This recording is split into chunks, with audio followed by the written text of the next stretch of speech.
umabot daw ng 11,000 yung nabayaran niya o nagastos niya sa pagkuha ng non-professional driver's license na may code A at code B, mga kaibigan. So ito, paalala po sa ating mga kaibigan. Yun po is para sa non-pro pa lang at wala pa yung kanyang student permit. Ang student permit daw po ang siningil sa kanya o kinuha sa kanya is nagkakahalaga ng 2,500 pesos. So mga kaibigan, hindi po dapat ganito ang magagastos natin kapag kukuha po tayo ng driver's license. So isa-isahin natin para sa mga bagong followers natin at sa mga bago pa lang kukuha ng driver's license.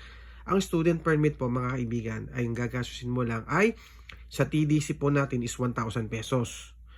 Yung ating pong medical is 600. 500-600 po yan.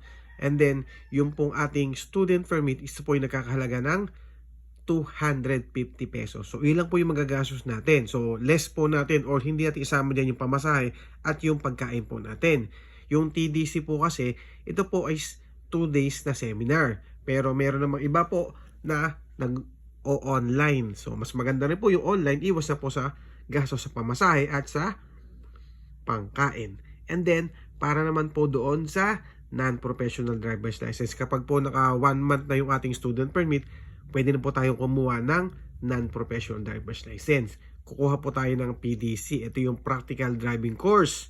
So kapag po motor hanggang tricycles, nagkakahalaga po ito ng 2,500 pesos. At kapag 4 wheels naman po, ito po is nagkakahalaga naman or aabot naman po ito ng pinakamahal na ng 4,500 pesos. Yun po yung babayaran natin sa PDC. And yung driver's license naman po ay, or yung non-professional driver's license naman po ay 685 pesos. Kung hindi pa po expired ng inyong medical, magagamit pa po niyan. Kasi po, 2 months bago ma-expire ng ating medical. Kaya, ibig sabihin niya, makakalibre ka na ng 600 pesos. And meron po tayong drive test. Ang drive test po is nagkakalaga ng mga 250 to 300 pesos po. So, depende po yan kung anong sasakyan ang gagamitin ninyo.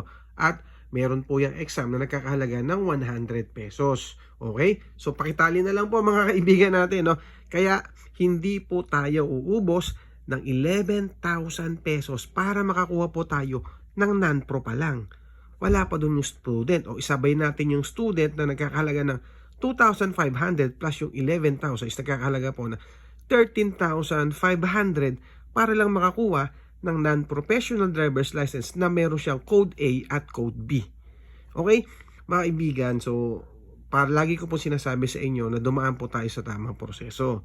At sayang po kasi yung perang pinagpaguran natin o pinaghirapan natin kung mapupunta lamang po sa kanila. Kasi nga po, ito pong ating driver's license napaka-importante at napakahalaga po. Kasi po ito ang gamit natin kapag po tayo ay nagmamaneho ng sasakyan. Paalala, para sa mga kukuha pa lang ng driver's license, dumaan po tayo sa tamang proseso at huwag po tayong magpapalakad para hindi po masayang ang pera natin. So yun lang, maraming salamat. Thank you.